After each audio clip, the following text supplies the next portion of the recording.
resistance.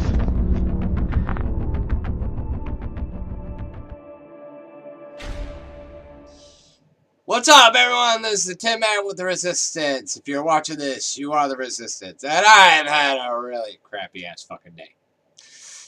And aside from work and all that bullshit, I have to deal with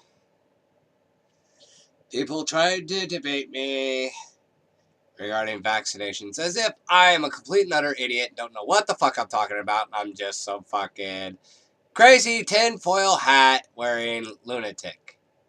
Yes, you figured it. Today's topic is about vaccinations. More specifically, the myths thrown around in these quote-unquote debates. Now, I've had this same fucking discussion countless times, and I'm always hit with the same old shit. Vaccines work. Non-vaccinated people risk getting my child or the community sick. Thus, I won't associate with people who don't vaccinate. Don't talk about it, or you're a crazy conspiracy nut, or I'm going to write you off for this or that, yada, yada, yada, on and on and on. Now, first of all, the Worldwide Resistance Network and myself will be goddamned if censorship or suppression of free speech is to be allowed in any way, shape, or form. Nobody, and I mean nobody, will be bullied, threatened, or forced into silence in any way, shape, or form for any reason, especially for sharing an idea, belief, thought, or subject matter that is either unpopular or is not shared by many, or even just any one individual. And let's not kid ourselves. We all have ideas, beliefs, or whatever that someone somewhere is not going to agree with and would probably like you to shut up about. But you have every right to share your thoughts and to be heard. So I will not tolerate that right being suppressed in any form, in any forum that I am present in, whether it is towards you or from you, will not be tolerated. Suppression of free speech will not be infringed upon in any sense of the word. The Worldwide Resistance Network will not allow it, and neither will I. Now, second, as it relates to vaccines directly, I have never said that vaccines were, beyond a shadow of a doubt, responsible for autism and other infirmities. Nor did I ever say or even suggest not vaccinating your children. I have only ever said there is an amazing coincidence between vaccinations and autism, and that this should be explored and the truth found out. Yet, I still catch shit because people want to jump to conclusions and be narrow-minded. And if it's not that shit, it's know-it-all, arrogant pricks whose arrogance goes hand in hand with their stupidity. And I get it everywhere I fucking go. Whether online, in real life, or at work, or at home. It never ends. The avarice never ends. And do people wonder why I have a drinking problem? For the record, I don't have a drinking problem. I have a life problem. Drinking just helps me cope. But now, since people want to say that these issues regarding vaccinations is bullshit, lies, and by proxy, call me a liar, I want to put that to the test on both sides of the argument. And yes, I have constructed a teleprompter for this shit. In fact, I've been mulling it over in my head at work for the past 10 hours. real bad fucking day. When I focus on one particular thing all fucking day long while also doing my job. Oh yeah, you really pissed me off today. So, let's get into this. Let's investigate some of the myths and quote bullshit lies propagated by both sides of the argument. First of all, the government and big pharma wouldn't do that, or why would they do that? Come on, you really think these people have your best interest in mind? Look at the Monsanto Protection Act under the Obama administration. Protecting a company whose GMOs are publicly known to be causing harm to its consumers. You got fluoride in the drinking water. That's highly questionable too. Possible harmful chemtrails that result in snow that fucking burns. Okay? I've even tested this theory myself out here in Tennessee. Snow that fucking burns. Snow is supposed to melt, not burn. Okay? That's a problem. But let's not stop there. Let's talk about the Georgia Guidestones, which contain the elitist theology, one of which being to maintain humanity under 700,000 and perpetual balance with nature. Hell, for all intents and purposes, if you look at the past 20 years or so, they're following the blueprints, whether you want to consider it elitist or the government or a little bit of both. They're pretty much following the blueprints in George Orwell's book 1984 to a fucking T. Hell, these people boast about it in their own memoirs. Fucking, what was it? Fucking Rothschild. He published it in his memoirs saying that they want a global government and world population reduction and all that shit. He gloated about it in his memoirs.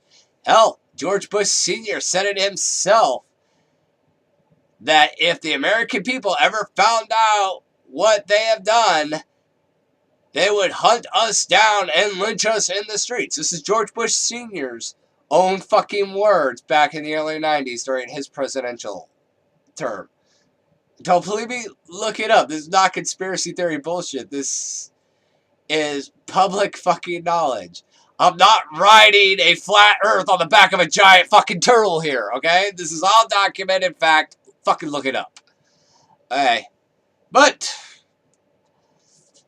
hey, let's put the idea of population reduction and control aside to explore other dynamics, i.e., money. In regards to cancer alone, Big Pharma and its adherents have publicly stated countless times that there is no money to be made in curing a disease. But you would say, but I thought the pharmaceutical company and doctors were there for my health and well-being. Bullshit! Hey, bull fucking shit. Even the hospital staff will say they're a business and in it for the money. In fact, me and my ex, Genevieve, encountered such an incident when she suffered a back injury while we were dating. Yeah, Genevieve, you remember that one? When the nurse said that we're a business and are only in it for the money? Get you in and out? Yeah. How could we ever forget that? That'll never be erased from my fucking mind.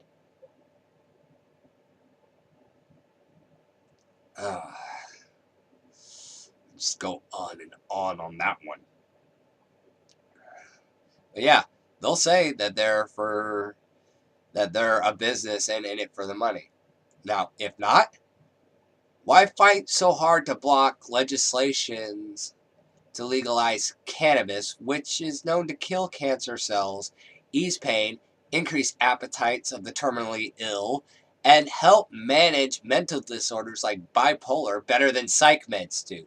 Hell, if the idea was to lengthen the lives of humanity and cure diseases, why not put the vaccine that prevents you from getting herpes. Yeah, there is a vaccine that you can take that will prevent you from getting herpes if you have sex with somebody with herpes. Yeah, why not make that part of the vaccine agenda? Why? Because there's more money to be made in treating herpes than eliminating it in 1 to 2 generations by vaccinating everybody with the vaccine. Yeah. But you ask, how can they make money by curing a disease with vaccines? That there's no, pure and simple, there's no money to be made in immediate death or developed immunity of a person in regards to any particular disease. But if you can cure disease A while also injecting the patient with chemicals that can trigger other diseases that can be treated long term and generate big revenue, then there you go. It's the whole purpose. Let's cure smallpox, but trigger autism, generating 1.4 to 2.4 million a year. Then, as an adult, result in bipolar disorder, resulting in another 45 billion a year for big pharma. Then, those medications cause suicidal thoughts and tendencies, often resulting towards addiction problems.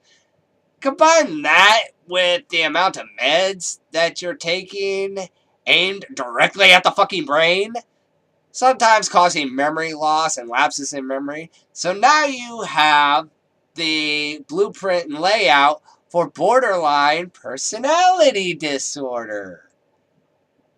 Yeah, you got the layout for borderline personality disorder, resulting in treatment costs of up to, on average, $2,987.82 per patient per year. Think I'm bullshitting? Look it up. And that's a lot of fucking money when you calculate how many people are suffering from these varying infirmities. Because as we've seen statistically, autism is not the only thing on the rise. Bipolar and other mental health issues are at an all-time fucking high. Anything from autism to ADD, ADHD, bipolar, freaking epilepsy even. You know, all these things are at an all-time high. You got to wonder why. Are the vaccines to blame? Possibly. There may be other factors involved, and maybe vaccines aren't even one of those factors. Who knows? The truth needs to be ascertained, but it's, again, worth taking a look at. But it'll always be argued, but there's no link between vaccinations and autism. Well, let me ask you this. What about all the reports of victims of such issues? Well, they're paid actors is what I often hear. I hear that far too often.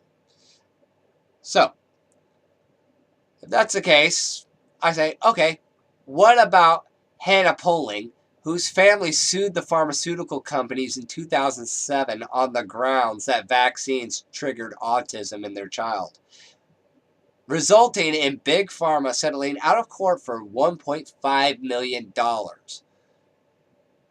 Or how about Ryan Mohab, whose family in 2005 was awarded a lump sum of $969,474.91 in a similar case. Or Emily, whose mother, Jillian Moeller, filed back in 2003 and was awarded a lump sum of $1,030,000, or $1,030,300. Sorry, I am having a hard time articulating this number. $1,030,314.22. Now, if there's no link between autism and vaccinations, and vaccines don't cause autism as it's being claimed, and it's a proven fact that vaccines don't cause autism and other mental health factors, then how did these parties win these cases, and why was Big Pharma so willingly apt to pay out all that money? Why, when the evidence could have cleared their name and they would have won the cases like that? Especially with all the money they can dump into fucking lawyers they lost and settled out of court? And or settled out of court? I don't know, seems a little fishy to me. Seems like somebody would rather just pay out rather than get fucking exposed here. I don't know. It seems to be the case. Again, research the facts and make your own determinations. But as the saying goes, if it looks like a duck and it quacks like a duck, regardless of what the argument's made, it's probably a duck. Now, I often get references and replies regarding why the National Vaccine Injury Compensation Program was originally formed, whenever I reference the above. Or I get referenced past events regarding vaccinations and epidemics from the late 70s and early 80s. But here's the problem. That has no bearing on current events, okay? Shit that happened in the 70s and 80s has no bearing on things that happened in recent years. Especially even in this century. And especially after the changes started being made in, between 1984 and 1986 was the big kickoff point to the escalation of vaccines. Yeah, isn't that around the time frame? So anything before 1984 is obviously not even remotely relevant as far as the science and dynamics is concerned, and has no bearing on current events. Okay, things that happened 30 years ago really don't have much bearing on current events. Yeah, the organization was set up for one thing, but it didn't account for any of the shit that's happening currently. But we jump to the next one. But vaccinating your child puts my vaccinated child at risk. What if they get into school under claiming that they were vaccinated when they weren't and get others sick? Here's where that's a big load of stinky, smelly bullshit. Okay? First of all, despite popular belief and what the school systems might try to bullshit you on and get you to think, there presently is no federal or state law on the books requiring children to be vaccinated in order to enroll in public schools. And for those who are vaccinated, schools often request to see the child's vaccination records upon enrollment. So the likelihood of falsified documents in regards to forged vaccine claims is not necessary at all, and in any context is extremely unlikely. Okay? And two, you cannot infect someone with a disease that they're immune to. It can't happen. Okay? The disease can hit you, but it's going to be like a fucking ball bouncing off a brick wall. Okay? And the disease is knocking, and the body is going to be like Cheech Marin and go, you can keep on knocking, but you can't come in. Okay? Infection is just not going to happen. Okay. So, what is the response I get? It's for the people who, due to their body, the vaccines didn't work or only partially worked, which does happen. I'm not going to deny that is not sometimes the case. It's a rarity, but it does happen. But Here's the big banana. You claiming that a non-vaccinated person puts this person at risk or increases the risk. Wrong, big time. One, the party where vaccines didn't work or partially worked essentially puts them in the same boat as a non-vaccinated or non-immune party, as they are both susceptible to being infected. Two, if the unvaccinated party does become infected, they will either be at home in bed or in the hospital, not in a public setting such as a school where contamination can be spread and infection occur, which constitutes the disease being airborne. Constitutes the idea that the disease is in fact airborne, not a carrier disease carried by birds, insects, or rodents. So in a sense, anyone, including a vaccinated person, can be a carrier and distributor of the virus. But you ask, how is that possible if I'm immune and can't be infected? It's simple. Just because you're immune doesn't mean you can't... where was I going with this? Sorry, I misworded something. Just because you're immune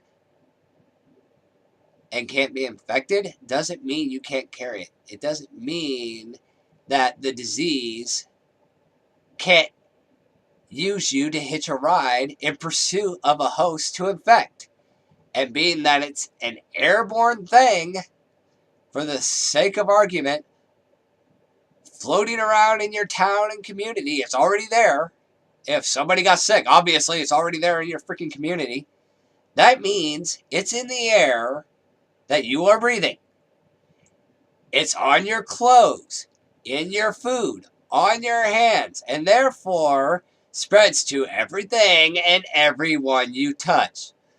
So by way of logic and simple common fucking sense, a vaccinated person is just as likely to be a carrier of a disease as someone who is not vaccinated. And like it or not, is more likely to spread the disease than the infected non-vaxxer who's at home sick in bed, because the pro-vaxxer is the one walking around healthy as the day they were fucking born, but you unbeknownst to them, is carrying death on their clothes and their hands because it's floating around in the air, settling on everything and everyone.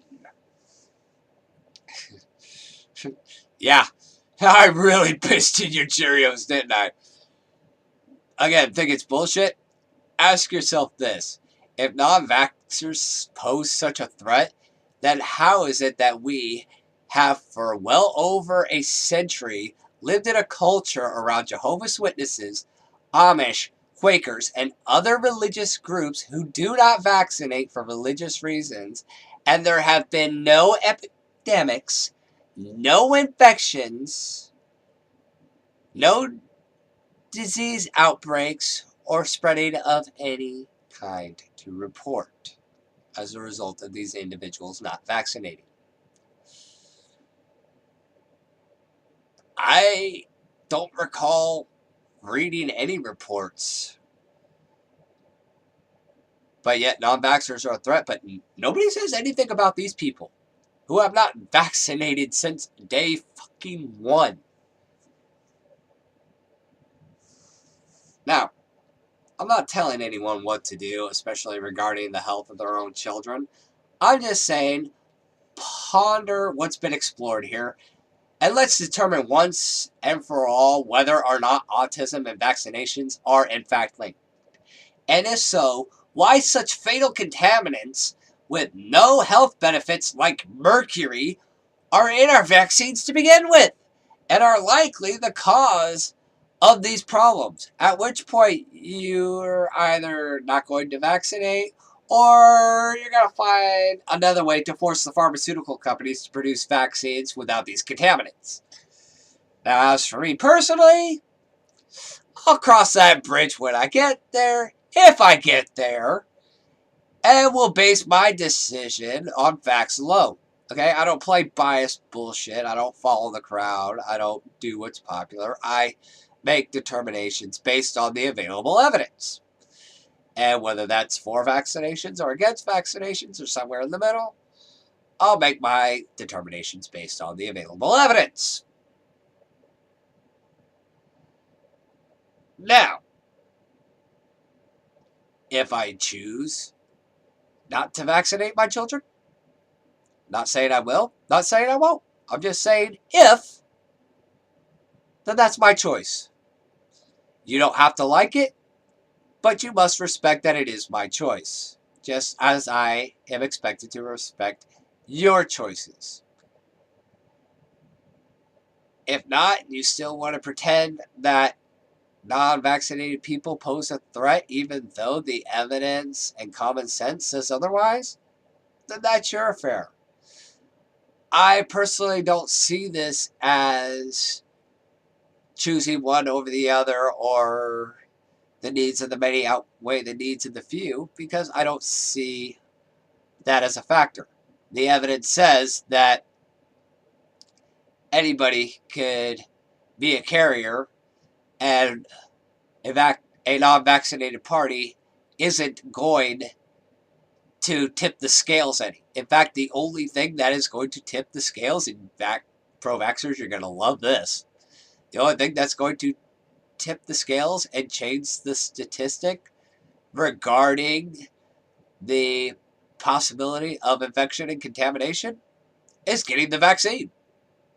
Okay? Yeah. Having non-vaccinated parties is not going to increase the statistical probability of people getting sick. Not when everybody and everything can be a host carrier, whether they're infected or not, whether they're immune or not. Okay? But on that note, I'll just leave it as to each their own, for better or for worse. Don't make assumptions about what I'm trying to say. If you have a misconception, talk to me about it. Ask me about it. Don't jump to conclusions, whether with me or anybody else, especially if anybody else is like me, because I'm just an asshole. You know, and don't assume that I'm saying one thing when I'm really saying another, and don't do it to other people as well. And again, do not force your bias down other people's throat or tell them to be quiet and attempt to suppress their freedom of speech and expression, because nobody's trying to silence you. So don't try to do it to somebody else. Till next time, I'm the Tin Man with the Resistance. If you're watching this, you are the Resistance.